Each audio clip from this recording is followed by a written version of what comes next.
Hello everybody. सो आज तुम्हारा issue of shares का लास्ट क्लास है, बिकॉज आज जो उससे भी हम क्वेश्चंस करने वाले हैं उसके बाद अब तुम्हारा पूरा चैप्टर बन जाएगा। सो पहले तो हम पढ़ने वाले हैं कि जब तुम्हारा फॉरफिचर और रीइशू करते हैं हम लोग और उसमें शेयर में प्रीमियम का भी पैसा हो, तो उस केस में तुम प्रीमियम को कैसे एडजस्ट करोगे, क्योंकि बहुत बार ऐसा होता है कि कंपनी ने शेयर्स फॉरफिट कर लिए, रीइशू भी कर लिए और जो पर्टिकुलर शेयर होल्डर होता है उसने प्रीमियम के भी पैसे नहीं दिए। तो प्रीमियम को हमेशा हम लोग डेबिट करते हैं जब भी हमें प्रीमियम के पैसे नहीं मिलते। अब डिपेंड करता है, बहुत बार आधे प्रीमियम के पैसे मिलते हैं, बहुत बार नहीं मिलते हैं। सो मैंने यहाँ पे एक ऐसा क्वेश्चन लिखा है ना, this is one of the toughest question, और ये वाला क्वेश्चन अगर तुमने बना लिया तो तुम्हारा हर एक क्वेश्चन जो भी forfeiture and reissue of shares है which are issued at premium, इस टॉपिक का सारा क्वेश्चन तुमसे आसानी से बन जाएगा। ये क्वेश्चन करेंगे, फिर हम सिंपली एक और बड़ा क्वेश्चन करेंगे ओवर सब्सक्रिप्शन वाला, एंड वो तुम्हारा लास्ट क्वेश्चन रहेगा एंड ये चैप्टर तुम्हारा खत्म होता है। मैंने कल भी बोला था बैलेंस शीट हम सीखेंगे इशू ऑफ डिबेंचर्स के बाद। ओके देखो क्वेश्चन क्या है, क्वेश्चन कल जैसा ही है, तुम्हें क्वेश्चन अच्छे से पढ़ना पड़ेगा। गौरव ने अप्लाई किए थे 5000 shares of ₹10 each at a premium of 2.50 पर शेयर। 10 रुपए का शेयर है जिसमें 2.50 का प्रीमियम है, ठीक है। बट वो allotted 2500 shares on pro rata basis, ठीक है। अब देखो हुआ क्या कि गौरव ने 5000 अप्लाई किए, अप्लाइड शेयर्स तुम्हारा कितना है 5000, ठीक है, और गौरव को अलॉट किए गए सिर्फ और सिर्फ 2500। तो ये भी कल जैसे ही केस है कि ज्यादा अप्लाई किया और कम अलॉट किए गए, तो कहीं ना कहीं ओवर सब्सक्राइब में तुम्हें कम दिए जा रहे हैं पैसा। तो यहाँ पे भी तुम्हें क्या निकालना पड़ेगा, एक्चुअल कॉल्स इन एरियर। मैं तुम्हें ऐसे ही टाइप के क्वेश्चंस करवा दे रही हूँ ताकि तुम्हारा बेसिक्स एकदम क्लियर हो जाए, तुम ऐसे क्वेश्चंस में फंसो नहीं।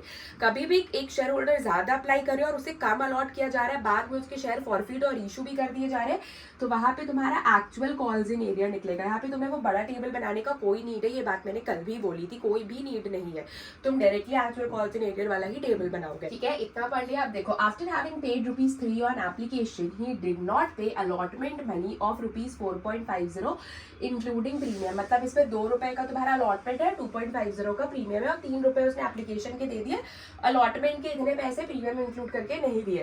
And on a subsequent failure to pay the first call of ₹2 his shares were forfeited. और फिर उसने फर्स्ट कॉल भी नहीं दिया तो उसका शेयर को फॉरफिट कर लिया गया। The shares were reissued at the rate ₹8 per share credited as fully paid up, ठीक है। अब ना मुझे तुम्हें एक और चीज समझानी है, ठीक है। फुल्ली पेड अप क्वेश्चन में कभी भी फुल्ली पेड अप बोले, ठीक है, मतलब समझ लो कि देखो इसका शेयर को हम ₹8 में रीइशू कर रहे हैं और यहाँ पे लिख दिया है फुल्ली पेड। फुल्ली पेड का मतलब है कि हम 8 में रीइशू कर रहे हैं और क्वेश्चन ने फुल्ली पेड लिख दिया, तो तुम्हें कंपेयर करना है कि शेयर का एक्चुअल पैसा कितना था। शेयर का एक्चुअल पैसा था ₹10, ठीक है। फुल्ली पेड मतलब जितना कंपनी ने शेयर को एक्चुअल पैसा में इशू किया था, ₹10 में किया था, और अभी रीइशू कर रहा है 8 में, तो तुम हमेशा कंपेयर करोगे फुल्ली पेड अप में एक्चुअल वाले पैसा से, मतलब इशू प्राइस ₹10 इशू प्राइस से कंपेयर करोगे। कॉल्ड अप ये था फुल्ली पेड अप है, मतलब तुम इशू प्राइस से कंपेयर करोगे, ठीक है। इशू प्राइस ₹10 से, तो 8 में इशू हो रहा है, मतलब कि ₹2 का डिस्काउंट है, यहाँ पे कंपनी को लॉस हो रहा है। अगर कंपनी बोले कॉल्ड अप मतलब कंपनी ने जितना मांगा, ₹10 में कंपनी ने इशू किया पर कंपनी मांग रही सपोज ₹60, तो तुम फिर 7 से कंपेयर करोगे, ठीक है। तो फुल्ली पेड अप और कॉल्ड अप ये तुम्हें पता होना चाहिए, मैंने फर्स्ट क्लास में भी समझाया था, ठीक है। सो आई होप तुम्हें क्वेश्चन क्लियर हो गया होगा। चलो अब देखो बेसिकली करना क्या है। क्वेश्चन तो सिंपली बोल रहा है कि तुम्हें फॉरफिचर और इशू की एंट्रीज पास करनी है, ठीक है। पर सबसे पहले देखो कभी भी तुम्हें ऐसा क्वेश्चन मिले ना जिसमें बोल रहा है कि अलॉटमेंट नहीं दिया, फर्स्ट कॉल फाइनल कॉल नहीं दिया, तो सबसे पहले तुम लिख लो बंदे ने दिया क्या क्या और टोटल पैसा ऐड कर लो। ₹10 का शेयर है, 2.50 का प्रीमियम है, एप्लीकेशन का उसने दिया ₹3, ठीक है। अलॉटमेंट वो नहीं दे पाया बेचारा, जिसपे अलॉटमेंट तुम्हारा है 4.50 का, तो 4.50 ₹2 तुम्हारा अलॉटमेंट का है प्लस 2.50 तुम्हारा प्रीमियम है, ठीक है। कैपिटल प्लस प्रीमियम टोटल हुआ ना 4.50। फर्स्ट कॉल बोल रहा है ₹2 का है, ठीक है। अब अगर तुम यहाँ पे कैलकुलेट करोगे तो 3 + 2 5 + 2 7 रुपीज ही हो रहा है, पर इशू प्राइस कितना था 10। इसलिए मैंने हमेशा बोला कि कभी भी जब भी तुम्हें ऐसे दिया रहे ना एप्लीकेशन का इतना, अलॉटमेंट का इतना, उसको लिख लो, बिकॉज हमेशा तुम्हारा जो ये वाला पार्ट होता है फाइनल कॉल, ठीक है। तुम्हारा 3+2+7 ये हमेशा 10 होना चाहिए जितना इशू प्राइस है। मतलब तुम्हें खुद से अज्यूम करना पड़ेगा कि यहाँ पे 7 रुपीज है और ये जो 3 रुपीज था ना फाइनल कॉल का, ये कंपनी ने मांगा ही नहीं, नॉट येट मेड। कंपनी ये अभी मांग ही रही नहीं है, लेकिन तुम्हें पता करना है कि यहाँ पे तो ऐड करने से 7 ही रुपये आया, एप्लीकेशन अलॉटमेंट फर्स्ट कॉल, इसको ऐड करे तो 7 ही रुपये आया, और ये 2.50 तो प्रीमियम है, मतलब 2.50 प्रीमियम का पैसा है। मतलब कंपनी ने तुमसे मांगा था 10 रुपए और इसमें वो तुमसे और मांगी 2.50, मतलब टोटल तुम्हारे पास 12.50 होना चाहिए, ठीक है। बट यहाँ पे जब तुमने ऐड किया तो 7 रुपीज ही हो रहा था, 3+2+2, मतलब 3 रुपए यहाँ पे क्वेश्चन ने लिखा नहीं है, पर वो तुम्हें अज्यूम करना है, तब ना तुम ऐड करोगे तो 3+2+2+3 10 रुपीज हुआ, 7 रुपीज प्लस 3 10। पर ये जो फर्स्ट कॉल है ये कंपनी ने मांगा ही नहीं है, ये तुम्हें खुद से अज्यूम करना है। अब अगर इधर 10 रुपीज और इधर प्रीमियम का 2.50 तो टोटल 12.50 हुआ ना। So these things you need to mention in your answer sheet. Examiner को यही चाहिए होता है, बिकॉज क्वेश्चन तुम्हें ऐसे ही फंसाती है। तो दी अगर ये फाइनल कॉल कंपनी ने मांगी ही नहीं है तो क्या हम इसकी एंट्री पास करेंगे? नहीं पास करेंगे, कंपनी ने मांगा ही नहीं है, ये नॉट येट मेड है। तो कंपनी कितना मांग रही है? कॉल्ड अप कितना है? कॉल्ड अप मतलब जितना कंपनी मांग रही है ₹7, 3 रुपीज एप्लीकेशन के, 2 रुपीज अलॉटमेंट के, 2 rupees first and final call के, ये कंपनी का कॉल्ड अप अमाउंट है। ये कंपनी ने मांगा ही नहीं है, तुमने खुद से अज्यूम किया है कि 10 रुपए को पूरे करने के लिए 3 रुपए फाइनल कॉल के होंगे जो कंपनी ने नहीं मांगे हैं। तो तुम्हारा कॉल्ड अप कितना हुआ? 7 रुपीज। अब तुम बनाओगे एक्चुअल कॉल्स इन एरियर का टेबल। यहाँ पे लिखो एक्चुअल कॉल्स इन एरियर, ठीक है। एक्चुअल कॉल्स इन एरियर लिख लिया, जिसमें तुम्हारा सबसे पहला आएगा एरियर ऑन अलॉटमेंट। अब देखो प्रीमियम का बेसिकली इंपॉर्टेंस क्या है, तुम क्या सीख रहे हो? Forfeiture and reissue of shares which are issued at premium. अब ये बंदा जो है इसने 3 रुपए एप्लीकेशन के दिए, लेकिन इसने अलॉटमेंट नहीं दिए। अब एक चीज देखना कि अलॉटमेंट में तुम्हारा 2 रुपए कैपिटल का भी है और तुम्हारा 2.50 अलॉटमेंट में प्रीमियम का भी है। तो अब इस बंदे ने भाई अलॉटमेंट के पैसे ही नहीं दिए, तो मतलब इसने कैपिटल भी नहीं दिया और इसने प्रीमियम भी नहीं दिया। तुम ये सीख करके आए हो कि जब भी कभी प्रीमियम का पैसा नहीं मिलेगा कंपनी उसे डेबिट करती है, ठीक है। तो ये काम तो तुम्हें करना ही है। पर अब जब तुम एक्चुअल कॉल्स इन एरियर निकालोगे ना अलॉटमेंट में, मैंने तुम्हें कल भी समझाया था कि जब ज्यादा अप्लाइड हो और कम मिले हो, जैसे कि अप्लाइड 5000 था और अलॉटेड 2500 शेयर्स ही हुआ है, तो इस केस में तुम्हें एक्चुअल एरियर निकालना पड़ता है, क्योंकि एडवांस वाला पैसा तुम्हारा अलॉटमेंट में ही एडजस्ट होता है। मैंने तुम्हें कल सिखाया, कल की लेक्चर नहीं देखी है तो देख लेना, ठीक है। एरियर और अलॉटमेंट, अब तुम्हें यहाँ पे सेग्रीगेट करना पड़ेगा। जब तुम एक्चुअल एरियर अलॉटमेंट में निकालोगे ना तो तुम यहाँ पे लिखोगे कैपिटल और यहाँ पे फिर एक लाइन ड्रॉ करोगे और यहाँ पे लिखोगे प्रीमियम, क्योंकि देखो इस शेयर होल्डर ने ना ही कैपिटल के पैसे दिए, मतलब 2 रुपए भी नहीं दिए, और प्रीमियम के 2.50 भी नहीं दिए। तो अब तुम्हें पता करना पड़ेगा कि कितना कैपिटल में आया, कितना प्रीमियम में आया, और जब हम लोग नीचे लेस एप्लीकेशन मनी रिसीव करते हैं तो वो किस में एडजस्ट हुआ। This is how you solve premium वाले क्वेश्चंस, ठीक है। चलो एरियर ऑन अलॉटमेंट हमारा कितना है? 2500 शेयर्स अलॉट हुए। मैंने हमेशा बोला है अलॉटेड शेयर से सारा काम होता है, और अलॉटमेंट का पैसा है हमारा 2 रुपए, इसका 2 रुपए कैपिटल का। तो तुम यहाँ पे लिखोगे 2500 इंटू 2, ये तुम्हारा कितना आया? 5000, और प्रीमियम का तुम यहाँ पे इंटू करोगे 2500 इंटू 2.50।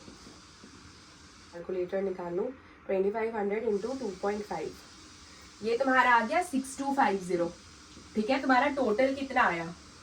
इसको यहाँ पे तुम प्लस करके बाहर टोटल करोगे, ठीक है, प्लस 5000, तुम्हारा आ गया 11,250 रुपए। तुम्हें आप प्रीमियम वाले क्वेश्चंस पे सेग्रीगेट करना पड़ेगा अगर उस पर्टिकुलर शेयर होल्डर ने कैपिटल के साथ प्रीमियम का भी पैसा नहीं दिया, ठीक है। उसके बाद तुम करोगे less money received on application. Application में कितना पैसा आया? पहले अलॉटेड शेयर्स कितना है, पहले अप्लाइड में से अलॉटेड माइनस करेंगे 5000 माइनस 2500, ठीक है, इंटू एप्लीकेशन का पैसा 3 रुपीज। कितना आ रहा है? 2500 इंटू 3, 2500 इंटू 3, 7500। अब देखो 7500 में तुम एडजस्ट कैसे कैसे करोगे? ये तो तुम्हारा टोटल 7500 आया। अब देखो कैपिटल में 5000 है और प्रीमियम में 6250 है, तो 7500 में से तो 5000 तुम्हारा यही यूटिलाइज हो गया, मतलब तुम्हारे में कैपिटल में अब कोई भी पैसा नहीं बचा, ठीक है। ऐसे करना है, मतलब ये जो तुम्हें पैसे मिले हैं, मतलब उस पर्टिकुलर शेयर होल्डर ने एप्लीकेशन के तो पैसे दिए थे, तो वो हम लोग माइनस करते हैं अलॉटमेंट के एरियर से, तो 7500 आया, तो 7500 में से 5000 साइड करो, क्योंकि देखो यहाँ पे 5000 है, 7500 से छोटा अमाउंट है, ठीक है। तो इससे 5000 हम निकालेंगे, इससे हम 5000 निकालेंगे और हमने ऊपर एडजस्ट कर दिया, कैपिटल में 0 बचा। 7500 में से 5000 तुमने माइनस कर दिया, तो रिमेनिंग बचे 2500। 2500 हम एडजस्ट करेंगे प्रीमियम पे, ठीक है। तो लेस करोगे तो कितना आता है, बेसिकली तुम्हें ओवरऑल ये जो 7500 है ना, ओवरऑल तुम्हें यहाँ पे माइनस करना ही है। माइनस करो, कितना आ रहा है, 3750, ठीक है। अब देखो तुमने 7500 यहाँ माइनस किया तो 3750 आया, और अगर तुम प्रीमियम वाले पैसे में से भी ये बचा वाला पैसा, मतलब देखो 5000 तुमने ऊपर एडजस्ट किया, तो यहाँ 2500 बचा, प्रीमियम में से उसको माइनस करो, कितना आ रहा है 6250 माइनस 2500, तो भी तुम्हारा 3750 ही आएगा, ठीक है। बट यू नो कि तुम्हें एडजस्ट कैसे करना है, तो तुम्हारा एक्चुअल एरियर ऑन अलॉटमेंट कितना निकला, ये वाला अमाउंट, ठीक है। इसमें बस थोड़ा डिफिकल्ट पार्ट ये है कि तुम्हें कैपिटल और प्रीमियम में अलग अलग एडजस्ट करना पड़ेगा। मतलब जो तुम्हारा यहाँ पे एप्लीकेशन मनी रिसीव निकला ना, उसमें पहले ये देखो कि हाँ कैपिटल एडजस्ट हो रहा है। अगर फॉर एग्जांपल कैपिटल अमाउंट यहाँ पे बड़ा होता, जैसे कि इधर तुम्हारा 7500 था ना जो कि तुम्हें एप्लीकेशन से मिले, और अगर यहाँ कैपिटल तुम्हारा 8000 होता, तो तुम पूरा 7500 कैपिटल में ही एडजस्ट कर देते, जस्ट बिकॉज यहाँ पे कैपिटल अमाउंट छोटा था और एप्लीकेशन पे ज्यादा पैसे आए थे, 7500 आए थे, ठीक है। इसीलिए 7500 में से हमने 5000 यहाँ पे माइनस किया, तो इधर कैपिटल 0 हो गया और बचे हुए पैसे को प्रीमियम में से माइनस कर दिया, और ये पूरा 7500 तुम्हें यहाँ पे माइनस करके दिखाना है, ठीक है। वो तो तुम यहाँ पे दिखाओगे, बट अल्टीमेटली जब तुम बचे हुए पैसे को, मतलब 7500 में से 5000 माइनस किया तो 2500 बचा ना, जब 2500 को प्रीमियम के पैसे में से माइनस किया तो भी यहाँ उतना ही आंसर आएगा जितना यहाँ आएगा, ठीक है। आई hope this part is clear, ठीक है। तो तुमने एक्चुअल एरियर ऑन अलॉटमेंट निकाल लिया। अब ना मैं यहाँ पे एंट्रीज करने जा रही हूँ, सो तुम्हें क्लियर हो जाएगा कि एंट्रीज करना कैसे। अब देखो एक बात क्लियर रखना, कैपिटल के तो चलो इस बंदे ने 5000 तुम्हारा एडजस्ट हो गया एप्लीकेशन के पैसे से, बट स्टिल तुम्हारा प्रीमियम में 3750 ड्यू है, तो प्रीमियम का पैसा कहीं ना कहीं कंपनी को नहीं मिल रहा है। अब जब नहीं मिल रहा है तो वो कंपनी डेबिट करेगी, ठीक है। तो तुम्हें फॉरफीचर और रीइशू की एंट्री पास करनी है। सबसे पहला फॉरफीचर की एंट्री क्या होगी, equity share capital account debit. तुमने सिक्योरिटीज प्रीमियम को भी डेबिट करना है क्योंकि वो पैसा तुम्हें नहीं मिला 3750। Securities premium account debit to calls in arrear account, जो भी पैसा हमें नहीं मिला, टू शेयर फॉरफीचर अकाउंट। ये तुम्हारी पहली एंट्री हो गई शेयर फॉरफीचर की, ठीक है। इक्विटी शेयर कैपिटल में तुम कितना लिखोगे, जितना कंपनी मांग रही है। कंपनी ने कितना मांगा, 7 रुपीज ही कॉल्ड अप है, 10 लिख करके मत आ जाना, ये तो कंपनी ने मांगा ही नहीं, नॉट येट मेड है वो। और अलॉटेड शेयर्स हमारा कितना है 2500, तो 2500 इंटू 7 इक्विटी शेयर कैपिटल में लिखोगे, ठीक है। देखो कितना होता है 2500 इंटू 7, 17500, ठीक है। सिक्योरिटीज प्रीमियम में तुम्हारा कितना जाएगा, जितना कंपनी को नहीं मिला। देखो सिक्योरिटीज प्रीमियम में ये वाला अमाउंट ड्यू है 3750, तो ये सिंपली 3750 यहाँ पे लिख दो, यहाँ पे तुम्हें कोई कैलकुलेशन दिखाने की जरूरत नहीं। कॉल्स इन एरियर, कंपनी को टोटल कितना पैसा नहीं मिला, ठीक है। कंपनी को टोटल कितना पैसा नहीं मिल रहा है, तो बहुत सिंपल है। देखो कंपनी को ये फर्स्ट कॉल नहीं मिला 2 रुपए का, ठीक है, बट मैंने कल ही बताया था कि फर्स्ट कॉल में कोई भी एडवांस नहीं होता, इसलिए हम एक्चुअल एरियर नहीं निकालते। तो वो तुम्हें सिंपली यहाँ पे लिखना है 2500 इंटू 2 रुपीज फर्स्ट कॉल का, प्लस ये जो सिक्योरिटीज प्रीमियम का भी पैसा नहीं मिला 3750, कितना हुआ 5000 प्लस 3750, ये आ गया तुम्हारा 8750। और हम शेयर फॉरफीट कितना करेंगे, जितना उस बंदे ने दे दिया है, मतलब कि उसने एप्लीकेशन का पैसा दिया 2500 इंटू फॉरफीट कितना करेंगे, जितना पैसा मिल चुका है, ठीक है, उतना पैसा जितना कंपनी ने ले लिया है, ठीक है। तो 2500 में 3 रुपए तो एप्लीकेशन के मिल चुके हैं हमें, उसने पे किए हैं 3 रुपए। और तुम अगर इस टेबल में से देखोगे तो देखो यहाँ पे जो कैपिटल का पैसा था अलॉटमेंट का 2 रुपए, वो तो पूरा कट गया, ठीक है। मतलब इस बेचारे बंदे ने अलॉटमेंट में कैपिटल वाला हिस्सा दे दिया 2 रुपए, पर ये प्रीमियम का नहीं दे पाया था, तो ये कैपिटल का तो पैसा मिल गया, ठीक है। कैपिटल का जो भी पैसा हमें मिला, ये 5000 रुपए, ठीक है, जो भी पैसा हमें मिला, ठीक है। तो यहाँ पे तुम क्या करोगे कि 3 रुपए तुम्हारे एप्लीकेशन के प्लस 2 रुपए अलॉटमेंट के जो कैपिटल वाला अमाउंट तुम्हें मिल गया वो ऐड करके लिखोगे। मतलब ओवरऑल तुम्हारा कैलकुलेशन आएगा 2500 इंटू 5, कितना होता है 12,500 डेबिट क्रेडिट मैच कर गया। बस इतना ही याद रखना है कि ये चेक करने के टाइम तुम देखोगे कि अगर कैपिटल पूरा निल हो गया, सिर्फ प्रीमियम में पैसा बच रहा है, तो ये कैपिटल वाला पैसा 2 रुपए तुम शेयर फॉरफीचर के टाइम पे ऐड कर दोगे, ठीक है। कंफ्यूज नहीं होना है। शेयर्स ऑल दो सिर्फ जर्नल एंट्रीज है, पर कॉन्सेप्ट बहुत ज्यादा डिफिकल्ट है और ये क्वेश्चंस तुम्हें कोई नहीं कराता है। Go and search on every YouTube channel, ठीक है। इतने टफ क्वेश्चंस पब्लिक उठाते ही नहीं है क्योंकि उन्हें लगता है कि बच्चे कंफ्यूज हो जाएंगे, मत कराओ, बट बोर्ड्स यही पूछता है, ठीक है। तो शेयर फॉरफीचर वाली तुम्हारी एंट्री हो गई। अब हम लोग नेक्स्ट एंट्री करेंगे रीशू की। अब देखो कंपनी रीशू क्या कर रहा है, 8 रुपए पे कर रहा है fully paid up. Fully paid up मतलब हम 10 रुपए से कंपेयर करेंगे। कॉल्ड अप बोलता ना, फुल्ली कॉल्ड अप मतलब हम 7 रुपए से कंपेयर करते, बट फुल्ली पेड अप बोल रहा है मतलब कंपनी ने जितना इशू किया था 10 रुपए से कंपेयर करेंगे, ठीक है। तो सबसे पहले लिखोगे बैंक अकाउंट डेबिट। अब देखो 10 रुपए से कंपेयर करना है, ठीक है, और यहाँ पे तुम देखोगे कि 8 रुपए में रीशू हो रहा है, 2 रुपए का लॉस हो रहा है, तो यहाँ पे तुम एक और चीज करोगे, share forfeiture account debit to equity share capital account. Bank में कितना लिखोगे, जितना कंपनी मांग रही है, ठीक है। दीज शेयर्स वर इशूड मतलब टोटल 2500 शेयर्स रीइशू किए गए हैं। 2500 इंटू 8 रुपीज जो कंपनी मांग रही है।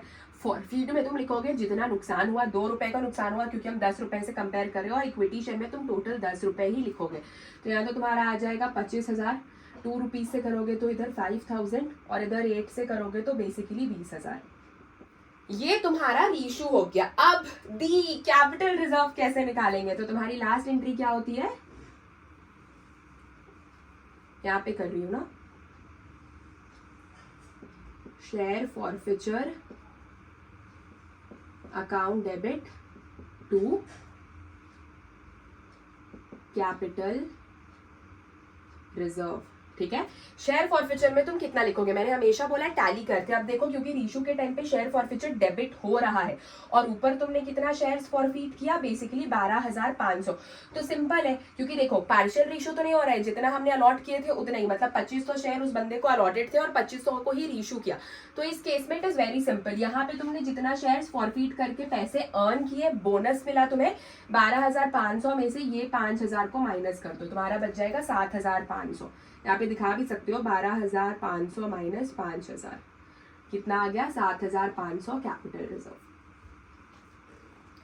सो this is how you do premium वाले questions. I hope this part is clear to you, ठीक है। आज इस टाइप के सारे क्वेश्चंस की तुम प्रैक्टिस करना। आज मैं तुम्हें वर्कशीट दे दूंगी जिसमें सिर्फ प्रीमियम वाले क्वेश्चंस होंगे और कल हमने जैसे क्वेश्चंस किए थे वो होंगे, ठीक है। सो इस वीडियो को आज 2-3 बार देखना, तुम्हें ये कॉन्सेप्ट क्लियर हो जाएगा। अब बस हम एक बड़ा क्वेश्चन बनाएंगे विथ शेयर, बड़ा वाला ओवर सब्सक्रिप्शन वाला table, OG table, and then proper journal entries with forfeiture and reissue, एंड इसके बाद तुम्हारा चैप्टर आज खत्म होता है। चलो अब हम लोग सीखने वाले हैं the last question of the day, that is pro rata allotment के बेसिस पे, ठीक है। मतलब जब तुम्हारा ओवर सब्सक्रिप्शन भी होता है, फॉरफीचर भी होता है, रीइशू भी होता है, तो तुम वैसे क्वेश्चंस कैसे करोगे। So this topic is basically forfeiture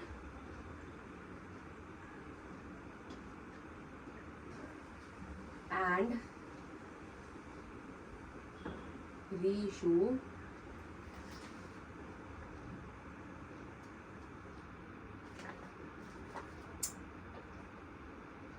on the basis of over subscription. So this is your topic, ठीक है। मैं क्वेश्चन नहीं लिख रही हूँ, क्वेश्चन तुम्हें स्क्रीन में रिफ्लेक्ट हो जाएंगे। देखो what is the question. Konark limited invited application for issuing 3 lakh shares of ₹10 each. उसने 3 लाख शेयर्स का एप्लीकेशन निकाला था, 10 रुपए का एक। The amount was payable as follows, 3 रुपए एप्लीकेशन पे, 3 रुपए अलॉटमेंट पे और 4 रुपए फर्स्ट एंड फाइनल कॉल पे, ठीक है। The company received application for 4 lakh shares. 3 lakh issue किए थे कोनार्क लिमिटेड ने और उसको मिल गए हैं 4 लाख शेयर्स के एप्लीकेशन, मतलब 1 लाख शेयर से ओवर सब्सक्राइब्ड है। Allotment was done as follows, applicants of 2,40,000 shares को 2 लाख दिए गए, एप्लीकेंट्स ऑफ 120 को 80,000 दिए गए और रिमेनिंग एप्लीकेंट्स को 20,000 दिए गए। तो सबसे पहले तो तुम अपना ओवर सब्सक्रिप्शन वाला टेबल बनाओगे, that is share applied, share allotted, application money received, application money required, allotment, first and final call and return, ठीक है। चलो share applied, share allotted, application money received, application money required, allotment and first and final call. और इधर तुम्हारा आ गया return. ठीक है, ये तुम्हारा बेसिक बड़ा वाला टेबल बना। अब देखो तुम्हारा एप्लीकेशन कितने रुपीस का था, 3 का, अलॉटमेंट भी 3 का और first and final call 2 rupees का। तो यहाँ पे तो तुम्हें 3 लिखना है। अलॉटमेंट तुम्हारा बेसिकली 3 ही रुपए का है और फर्स्ट एंड फाइनल कॉल 4 रुपए का है। तो 3 3 6 7 8 9 10 डन। अब देखो कैसे कैसे एप्लीकेंट्स को शेयर्स दिया गया है। 2,40,000 वाले को 2 लाख दिया गया है। 2,40,000 जिन्होंने अप्लाई किया उनको 2 लाख दिया गया। ठीक है, याद रखना कि शेयर अप्लाइड में तुम्हारा टोटल 4 लाख होना चाहिए जितना कंपनी को ओवर सब्सक्राइब्ड मिला, और शेयर अलॉटेड में जितना कंपनी ने इशू किया था 3 लाख कंपनी ने इशू किया था। ओके, नेक्स्ट 1,20,000 वाले को दिया जा रहा है 80,000 एंड रिमेनिंग एप्लीकेंट्स को दिया जा रहा है 20,000। अब रिमेनिंग एप्लीकेंट्स कितने रिमेनिंग, वो उसके लिए तुम्हें थोड़ा सा कैलकुलेशन करना पड़ेगा। देखो इधर तो तुम्हारा 3 लाख आ गया जितना कंपनी ने एक्चुअली इशू किया था। इधर 4 लाख करने के लिए रिमेनिंग एप्लीकेंट्स कितने होंगे, 2,40,000 प्लस 1 लाख, 3,40,000, 3,60,000, 40,000 तुम्हारे रिमेनिंग एप्लीकेंट्स हो गए, तब तो इधर 4 लाख आएगा ना। आई होप तुम्हें ये वाला पॉइंट अब क्लियर हो गया होगा कि हम ये वाला पार्ट कैसे निकालते हैं। इधर उतना आएगा जितना कंपनी को ओवर सब्सक्राइब इश्यूज मिल गए और इधर उतना आएगा जितना कंपनी ने एक्चुअल इशू किया था। ठीक है, अब कुछ नहीं करना है, तुम्हें इंटू करना है। सिंपली 2,40,000 को 3 से इंटू करोगे कितना आ जाएगा, चलो जल्दी जल्दी हम लोग इंटू कर लेते हैं। 2,40,000 इंटू 3 7,20,000। ठीक है, और 2 लाख को 3 से इंटू करोगे तो 6 लाख आएगा। सिमिलरली इधर भी वही होगा, 1,20,000 इंटू 3, 1,20,000 इंटू 3, 3,60,000 और 80,000 इंटू 3, 80,000 इंटू 3 2,40,000 होगा। हाँ जी 2,40,000। ठीक है, फिर 40,000 इंटू 3, 4 3 12, 1,20,000 एंड 20 इंटू 3 60,000। अब तुम्हें डिफरेंस देखना है, डिफरेंस देखने के बाद तुम एडजस्ट करोगे। अगर पहले तुम 2 लाख को अलॉटमेंट के पैसे से इंटू करके देखोगे, मतलब शेयर अलॉटेड को अलॉटमेंट से इंटू करके देखोगे, 2 लाख इंटू 3 6 लाख होता है।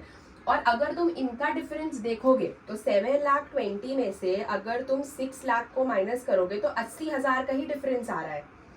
7,20,000 में से तुमने 6 लाख को माइनस कर दिया, 7,20,000 में से तुमने 6 लाख माइनस किया, 7,20,000 में से तुमने 6 लाख माइनस किया तो सॉरी 1,20,000 का डिफरेंस आ रहा है। और जब तुम 2 लाख को 3 से इंटू कर रहे हो तो 6 लाख होता है, तो that is a greater amount. ठीक है, इसीलिए जो यहाँ का डिफरेंस आया तुम पूरा यही एडजस्ट कर दोगे। ठीक है, फर्स्ट कॉल में तुम्हारा कुछ नहीं जाएगा, रिटर्न में कुछ नहीं जाएगा। 360 और 240 का डिफरेंस क्या होता है, 120। और अगर तुम 80,000 को 3 से इंटू करोगे तो 8 3 24 होता है, 2,40,000। मतलब यहाँ पे भी तुम्हारा 1,20,000 पूरा एडजस्ट हो गया, क्योंकि ये अमाउंट डिफरेंसेस छोटे हैं और इंटू करने से बड़ा अमाउंट आ रहा है। ठीक है, 20 और 60 में डिफरेंस तो 60 का ही होगा। ठीक है, और अगर तुम 120 को बेसिकली 20,000 को अगर तुम 3 से इंटू करोगे तो 60 ही होता है। तो यहाँ पे भी तुम्हारा 60,000 कंप्लीटली एडजस्ट हो गया। तुम्हारा फाइनल कॉल और रिटर्न में कुछ जाएगा नहीं। अब देखो तुम्हें टोटल एप्लीकेशन मनी कितना मिला, 1,20,000 प्लस 360 प्लस 7,20,000, 12 लाख का तुम्हें टोटल एप्लीकेशन मनी मिला है। ठीक है, तुम्हें चाहिए कितने का था, 6 lakh plus 2,40,000, 6 lakh plus 2,40,000 plus 60,000। तुम्हें चाहिए थे सिर्फ 9 लाख रुपए, ये तुम्हें चाहिए थे। अलॉटमेंट में कितना एक्स्ट्रा पैसा आ गया, 2,40,000 प्लस 60, 3 लाख रुपीज तुम्हारा अलॉटमेंट में भी एडवांस पैसा आ गया है। ठीक है, फर्स्ट एंड फाइनल कॉल पे तो कुछ भी नहीं, रिटर्न में भी कुछ भी नहीं। तो तुम्हारा ये पहला वाला टेबल बनकर रेडी होता है। अब तुम कौन सा टेबल बनाओगे, तुम्हारा OG table, calls, called up, paid up, calls in arrear. चलो calls, called up, paid up, calls in arrear. ठीक है, ये बेसिकली तुम्हारा टेबल नंबर 2 बनता है। अब कॉल्स में तुम सिंपली अपने सारे कॉल्स लिख लो, application, allotment, first and final call, ये सारे क्वेश्चंस तुम्हें बहुत धीरे धीरे अच्छे से पॉइंट बाय पॉइंट पढ़ना पड़ेगा। देखो अब क्वेश्चन क्या बोल रहा है, money overpaid on application was adjusted towards sum due on allotment, हमने एडजस्ट कर दिया जो भी एक्स्ट्रा पैसा एप्लीकेशन पे आए थे उसको अलॉटमेंट पे, ठीक है। Divij a share holder belonging to group 2, मैंने तुम्हें जब ओवर सब्सक्रिप्शन पढ़ा रही थी तब तुम्हें बताया था ना कि this is group 1, this is group 2 and this is group 3, मतलब पहला वाला लाइन ग्रुप 1 होता है, दूसरा वाला ग्रुप 2, तीसरा वाला ग्रुप 3, ऐसे जितना आगे आते जाएगा वैसे ग्रुप्स बढ़ते जाएंगे, ठीक है। तो इसमें से एक शेयर होल्डर है दिविज, ठीक है। ये दिविज बिलोंग करता है तुम्हारा इस ग्रुप से, ग्रुप नंबर 2 से, ठीक है। दिविज बेसिकली होल्ड कर रहा है who had applied for 6000 shares. देखो क्वेश्चन में क्लियरली लिखा है कि दिविज ने अप्लाई किए हैं 6000 शेयर, तो मैंने तुम्हें हमेशा बोला है कि सारा काम अलॉटेड से होता है, तो दिविज का अप्लाइड शेयर्स दिया हुआ है तो तुम्हें अलॉटेड निकालना पड़ेगा। अब तुम अलॉटेड कैसे निकालोगे वो भी मैं तुम्हें यहाँ पर सिखा दे रही हूँ। यहाँ पे दिविज लिख लेना, दिविज, यहाँ पे लिखोगे अप्लाइड, यहाँ पे लिखोगे अलॉटेड, ठीक है। क्योंकि वो ग्रुप 2 से बिलोंग कर रहा है तो ग्रुप 2 में अप्लाइड कितना है 1,20,000 और अलॉटेड कितना है 80,000 और दिविज के अप्लाइड शेयर्स कितने हैं 6,000। तो इसको जब तुम क्रॉस मल्टीप्लाई करोगे तो कितना आ जाएगा 6,000 इंटू 80,000 डिवाइडेड बाई 1,20,000।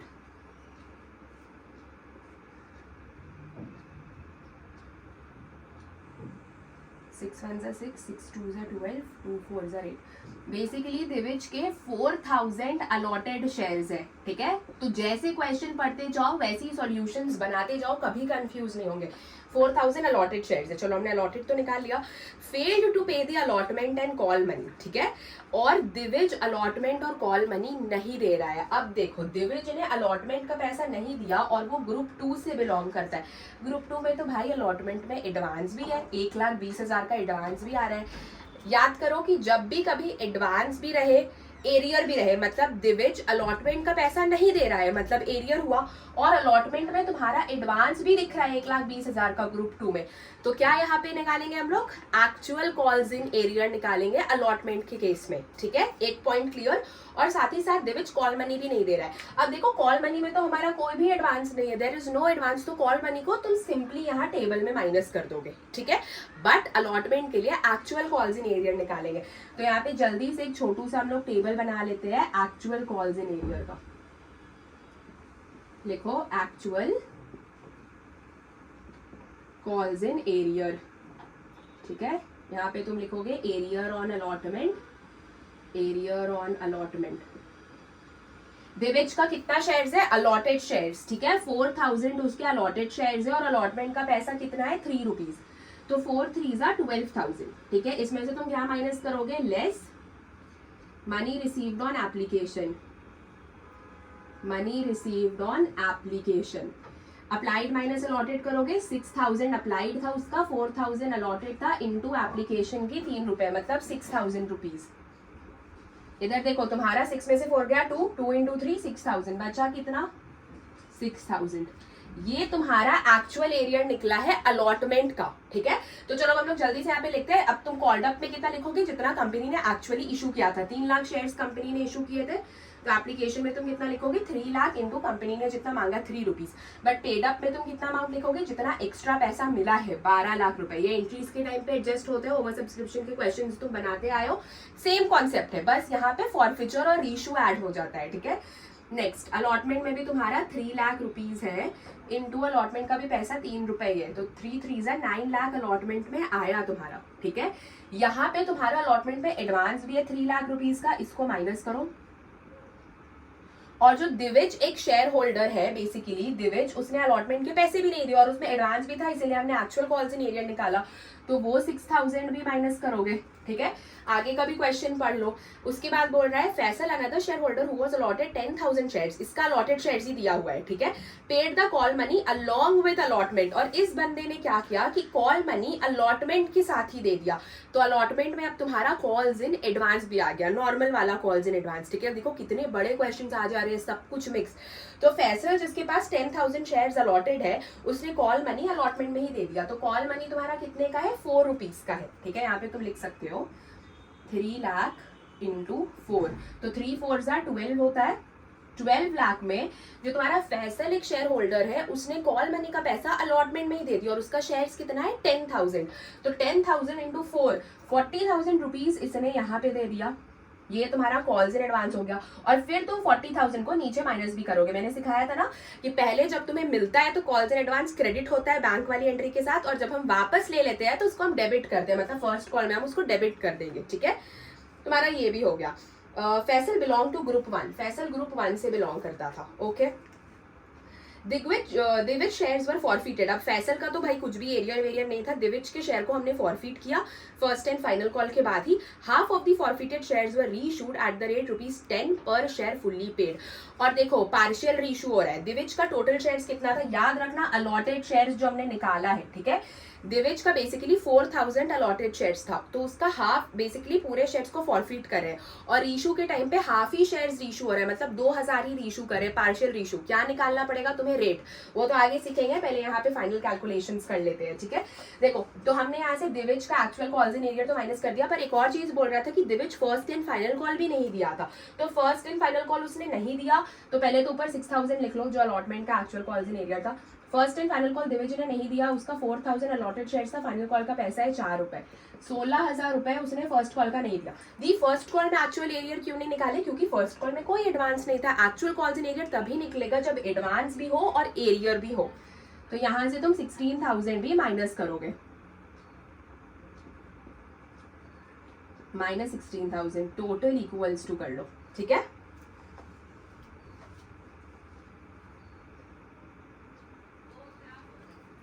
चलो 9 लाख माइनस 3 लाख, यहाँ पे तुम्हारा आ गया 6,34,000।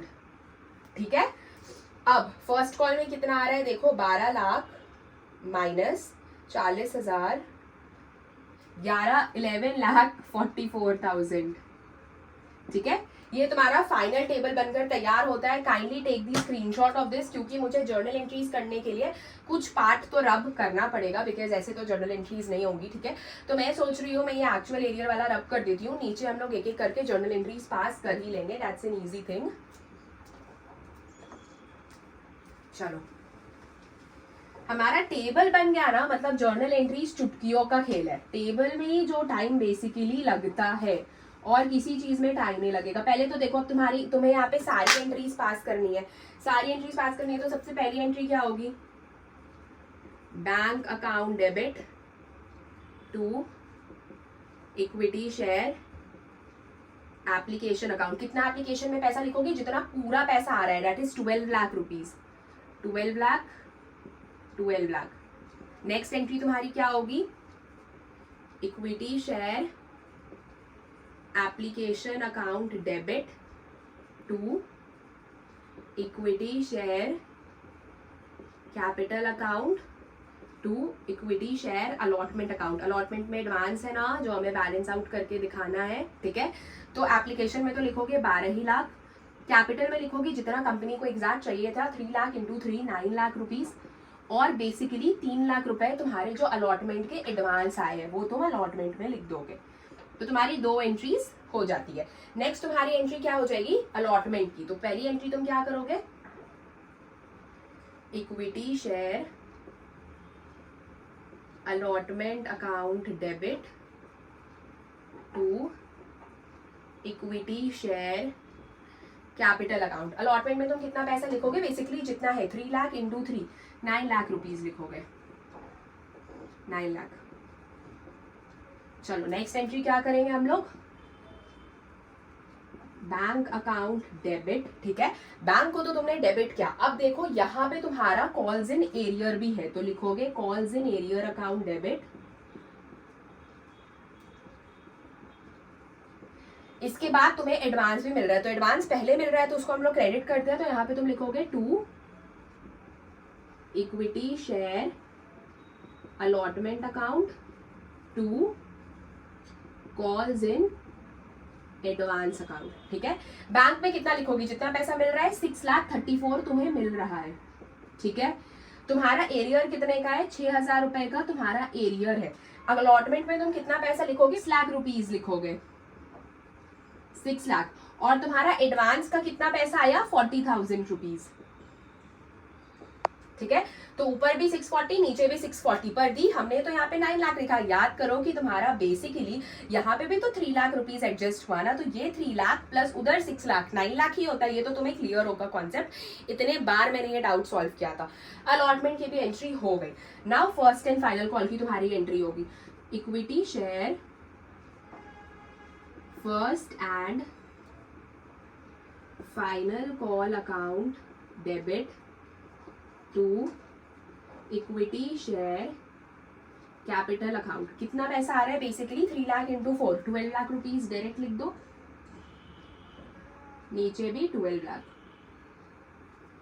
डन। लास्ट एंट्री तुम क्या करोगे, बैंक वाली एंट्री करोगे, ठीक है। तो उसके लिए बेसिकली मैं यहां से एक ये एप्लीकेशन वाली एंट्री रब कर रही हूं ताकि बैंक वाली एंट्री हो जाए। चलो, बैंक अकाउंट डेबिट, ठीक है। अब देखो यहाँ पे भी तुम्हारा एक एरियर है, तो calls in arrear account debit, calls in advance भी डेबिट होगा क्योंकि हम यहाँ से फैसल के एडवांस वाले पैसे को माइनस कर रहे हैं। तो पहले क्रेडिट हुआ एडवांस अलॉटमेंट के टाइम पे और अब डेबिट हो जाएगा to equity share allotment account, ठीक है। तो तुम्हारा क्या हो गया, बैंक में तुम्हारा कितना आ जाएगा 11,44,000, एरियर है तुम्हारा 16,000 रुपए का, एडवांस है तुम्हारा 40,000 रुपए का, टोटल आ गया तुम्हारा 12 लाख रुपए। डन। तुम्हारी बेसिक एंट्रीज सारी यहां पर खत्म होती है। अब तुम्हारी हम लोग लास्ट 2 एंट्रीज करेंगे, दैट इज फॉरफिचर और रीइशू की एंट्रीज, ठीक है। तो मैं इसे रब कर रही हूं ताकि फॉरफिचर और इशू की भी तुम एंट्रीज देख लो। आई होप बेसिकली अब तुम्हारा शेयर्स का एक ही क्वेश्चन बनेगा, एक्सेप्ट बैलेंस शीट और कैश बुक वाले क्वेश्चंस, वो हम डिवेंचर्स पढ़ने के बाद करेंगे। Very easy topic it is, ठीक है। नाउ फॉरफिचर एंड रीइशू में क्वेश्चन क्या बोल रहा था, देखो, which shares were forfeited after the first and final call, उसके शेयर्स को हमने फॉरफिट कर दिया फर्स्ट एंड फाइनल कॉल के बाद ही। तो एंट्री क्या करते हैं हम लोग, equity share capital account debit to calls in arrear account to share forfeiture account, ठीक है। ये तुम्हारी फॉरफिचर की एंट्री होती है। अब दिविज के शेयर को फॉरफिट करें मतलब उसकी 4,000 अलॉटेड शेयर्स को, तो 4,000 तो इधर 10 रुपए तुम पूरा लिखोगी जितना कंपनी ने मांगा था इक्विटी शेयर कैपिटल में, इधर तो तुम्हारा 40,000 आ गया। एरियर पे कितना आएगा, जितना उसने नहीं दिया, ठीक है। तो एक्चुअल कॉल्स इन एरियर वाला तुम अमाउंट लिखोगे यहाँ पे 6,000 प्लस उसने जो ये फर्स्ट कॉल नहीं दिया, दैट इज 4,000 इंटू 4 16,000, और बेसिकली 4 4 से 16 प्लस 6,000 17 18 19 20 21 22,000 उस बंदे ने नहीं दिया।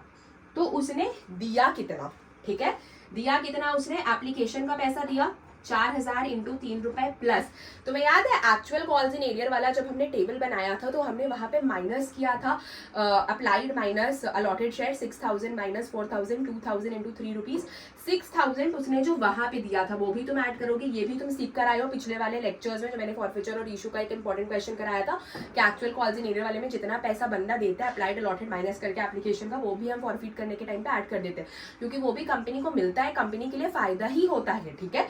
तो 4,000 इंटू 3 प्लस 6,000। अब तुम्हें रेट निकालना पड़ेगा यहीं पे, क्योंकि जब हम लोग उसके शेयर्स को रीइशू कर रहे हैं तो 4,000 कंप्लीटली रीइशू नहीं कर रहे हैं, उसका हाफ ही कर रहे हैं, मतलब 2,000 ही रीइशू कर रहे हैं।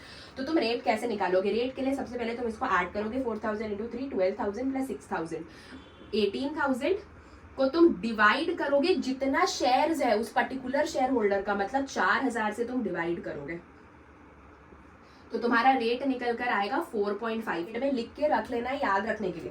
तो तुम्हारा ऊपर कितना आ गया 4,000 इंटू 3 12,000 प्लस 6 18,000 तुम्हारा यहाँ पे आ गया, डेबिट क्रेडिट तुम्हारा मैच कर गया। अब हम लोग रीइशू करें, रीइशू के टाइम पे क्लियरली बोल दिया गया कि हाफ ऑफ दिविज शेयर्स, मतलब दिविज के अलॉटेड शेयर्स कितने थे 4,000। मैं हमेशा बोल रही हूँ सारा काम अलॉटेड से होता है, कभी भी अप्लाइड दिया रहे पहला काम अलॉटेड निकालोगे, ठीक है।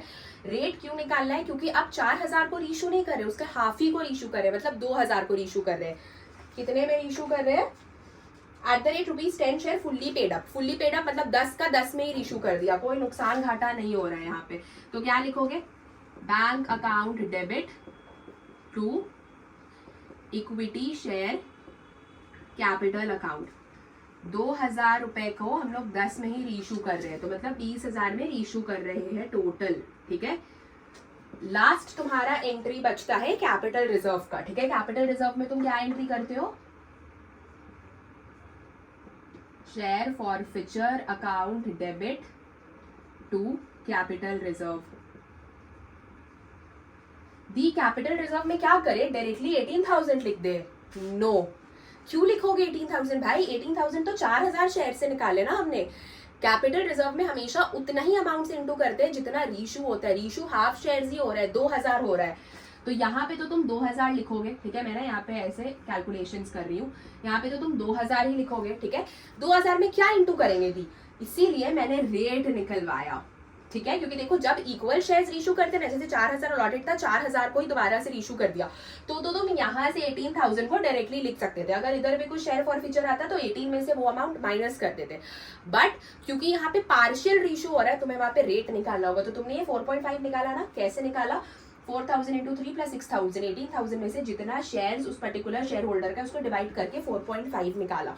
तो 2,000 को तुम इंटू करोगे 4.5 से, कितना होता है, 2,000 into 4.5, 9,000 rupees. This is how you solve questions. And here I have finally completed the chapter issue of shares. अब तुम्हारे ऊपर है कि तुम कितने अच्छे से प्रैक्टिस करते हो। जो तुम्हें डिबेंचर्स के बाद गैप डेज मिल रही है, please use it effectively. Shares और डिबेंचर्स को साइड बाय साइड लेकर चलना और बुक के सारे क्वेश्चंस बनाकर कंप्लीट कर देना।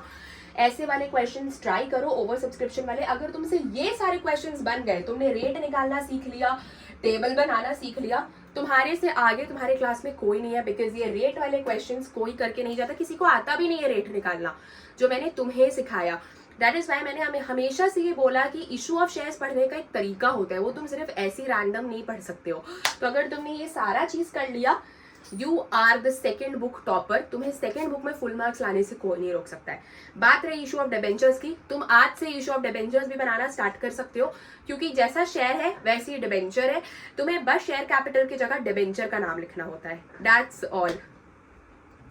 सो मिलते हैं अब हम लोग शेयर्स की क्लास के साथ। कल तुम्हारा डाउट सेशन है, कलेक्ट ऑल योर डाउट्स, ताकि हम लोग फिर मंडे ऑनवर्ड्स डिबेंचर स्टार्ट कर पाए।